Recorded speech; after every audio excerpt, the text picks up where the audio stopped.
చెరువుకు ఆనుకొని ఒక మామిడి చెట్టు ఉండేది. ఆ చెట్టు దగ్గరగా ఒక ఇల్లు ఉండేది. ఆ ఇంట్లో అర్జున్, సరళ అనే దంపతులు వాళ్ళ చిన్న బాబు పాన్విత్తో కలిసి ఉండేవారు. పాన్విత్ చాలా అల్లరి పిల్లవాడు. ప్రతిరోజు చెట్టు కింద కూర్చొని ఎప్పుడు మామిడి పండు పడుతుందా అని ఎదురు చూసేవాడు. ఒకరోజు చెట్టుపై ఉన్న పక్షిపిల్ల జారి చెరువులో పడిపోయింది. అమ్మా నాన్న పక్షులు ఆందోళనగా చూశాయి.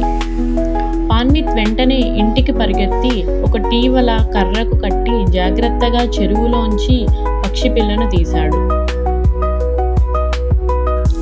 ఆ పక్షిపిల్లను తిరిగి చెట్టుపై గూడులో పెట్టాడు. తల్లిదండ్రు పక్షులు ఆనందంతో కోతలు కూశాయి.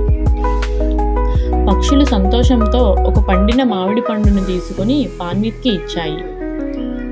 ఆ రోజు నుంచి పాన్విత్కి పక్షులు మంచి స్నేహితులయ్యాయి. అవసరమైనప్పుడల్లా పక్షులు అతనికి మామిడి పండ్లు తెచ్చేవి. మనం పక్షులకు, జంతువులకు సహాయం చేస్తే అవి కూడా మనకు సహాయం చేస్తాయి. ఎప్పుడూ సహాయం చేయండి, హాని చేయకండి. అలాగే నేను మీ అల్లరి పాన్విత్ని. మీకు మా వీడియో నచ్చితే లైక్ చేసి, షేర్ చేసి, పక్కనే ఉన్న బెల్ ఐకాన్ని గట్టిగా కొట్టేయండి. Thanks for watching.